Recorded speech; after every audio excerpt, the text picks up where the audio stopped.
So class 12 vectors का एक important question है यहाँ पे। क्या दिया हुआ है, vectors A B and C are such that A plus B plus C is equal to 0 and magnitude of A is equal to 3, magnitude of B is equal to 5 and magnitude of 7 is equal to magnitude of C is equal to 7। Find the angle between A and B. हमें A और B के vectors के बीच में angle find करना है। तो कैसे करेंगे, देखो हमें क्या दिया हुआ है, A plus B plus C is equal to 0 है। जब भी ध्यान रखो आपको मैग्नीट्यूड वाले क्वेश्चन दिखे, जब भी किसी कोई मैग्नीट्यूड आपको क्वेश्चन दिख रहा हो, ध्यान रखना आप स्क्वायरिंग वाले, मतलब स्क्वायरिंग से उसको प्रेफर करेंगे। तो आप स्क्वायर करेंगे, मतलब कैसे स्क्वायर करेंगे आपको बताऊंगा। जैसे आपको इक्वेशन दिया है तो इसमें स्क्वायर करने की ट्राई करो कि पूरे पूरे का स्क्वायर कर दिया या सी को उस तरफ बेस का स्क्वायर कर दिया, कुछ भी आपको करना पड़ेगा। तब आपको एंगल्स निकले, मतलब आपको तब भी इक्वेशन समझ में आएगी, तब आप एंगल बाद में निकाल पाओगे। कैसे करेंगे, देखो बहुत ईजी है। ये वाली इक्वेशन लेते हैं, A plus B plus C is equal to 0। तो ए प्लस बी, अब देखो plus C is equal to 0 है। अब मैं सी को क्या करता हूँ, उस तरफ भेज देता हूँ। क्यों? क्योंकि हमें एंगल फाइंड करना है ए और बी के बीच में ही फाइंड करना है, ठीक है। हमें एंगल ए और बी के बीच में फाइंड करना है। तो मैं सी को उस तरफ भेजूंगा तो माइनस सी हो जाएगा, वहाँ पे सी वेक्टर हो जाएगा। अब हम क्या करेंगे, इसको क्या करेंगे, स्क्वायरिंग बोथ द साइड करेंगे, ठीक है। स्क्वायरिंग बोथ द साइड्स, जब हम बोथ साइड स्क्वायर करेंगे तो क्या होगा।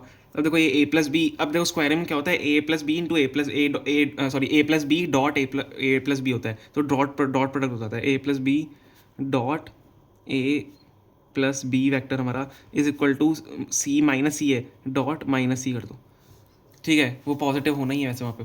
तो अब हमें क्या करना है, हम क्या करेंगे, स्क्वायरिंग करेंगे। अब ए को ए से मल्टीप्लाई करो। अब आपको पता होना चाहिए ए वेक्टर इंटू ए वेक्टर क्या होता है, मॉड्यूलस ऑफ ए वेक्टर होता है, मैग्नीट्यूड ऑफ ए वेक्टर होता है। तो ए इंटू ए वेक्टर क्या हो जाएगा, मैग्नीट्यूड ऑफ ए वेक्टर का होल स्क्वायर होता है। ए इंटू ए करोगे आप, ठीक है।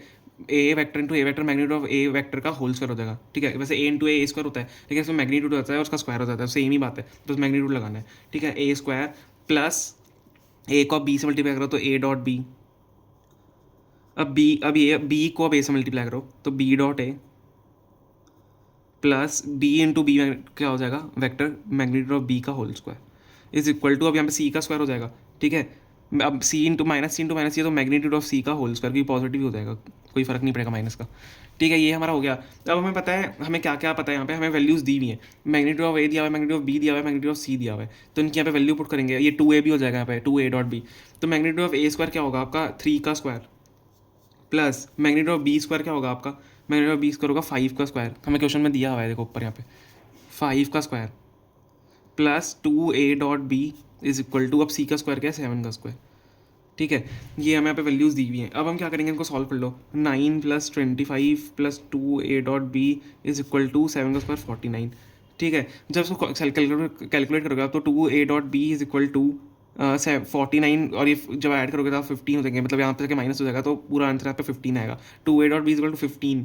अब 2a डॉट बी जब 15 आ गया, इसको यहाँ पे छोड़ो, ठीक है। अब हम क्या करेंगे, हम एंगल हमें फाइंड करना है, तो हमें इसका मतलब कॉस थीटा फाइंड, हम कॉस थीटा वाले उससे फाइंड कर सकते हैं, साइन थीटा वाले से भी फाइंड कर सकते हैं, पर हम कॉस थीटा वाला प्रेफर करेंगे। तो cos theta is equal to, आपको पता होगा A dot B upon magnitude of A into magnitude of B होता है, ठीक है, फॉर्मूला होता है। तो हमें हमें हमें पता है हमारे पास ए डॉट बी की वैल्यू है, तो हम यहाँ से ए डॉट बी की वैल्यू निकाल लेते हैं। मतलब ए डॉट बी हमारा इक्वेशन में है ऊपर, इसको 1 मान लो, तो यहाँ से हम ए डॉट बी निकाल लेते हैं। तो ए डॉट बी क्या हो जाएगा, cos theta into magnitude of A into magnitude of B. अब A dot B is equal to cos theta into magnitude of A और मैग्नीट्यूड ऑफ बी क्या दिया हुआ है हमें, क्या दिया हुआ है ऊपर, 3 और 5 दिया हुआ है। तो यहाँ पे 3 और 5 कर लो तो 15 हो जाएगा, 15 हो जाएगा, 15 कॉस थीटा हो जाएगा, ठीक है। ये इसकी वैल्यू पे डाल दी मैंने। तो यहाँ पे इसको 2 को 1 में डाल दो, पुट 2 in 1। जब 2 को 1 में डाल दोगे, तो 2 को जब 1 में डालोगे तो 2a डॉट बी इक्वल 15 है, और ये 15 कॉस थीटा है। तो a डॉट बी की जगह 15 कॉस थीटा डाल दो। 2 into 15 cos theta is equal to 15। तो 15 से 15 कट जाएंगे, तो कॉस थीटा आपका क्या आ जाएगा, 1/2 आ जाएगा। तो 1/2 क्या होता है, कॉस थीटा कब होता है, थीटा कॉस थीटा 1/2 कब होता है, 60 डिग्री होता है। तो थीटा हमारा यहाँ से π/3 आ जाएगा, और 60 डिग्री भी लिख सकते हैं इसको।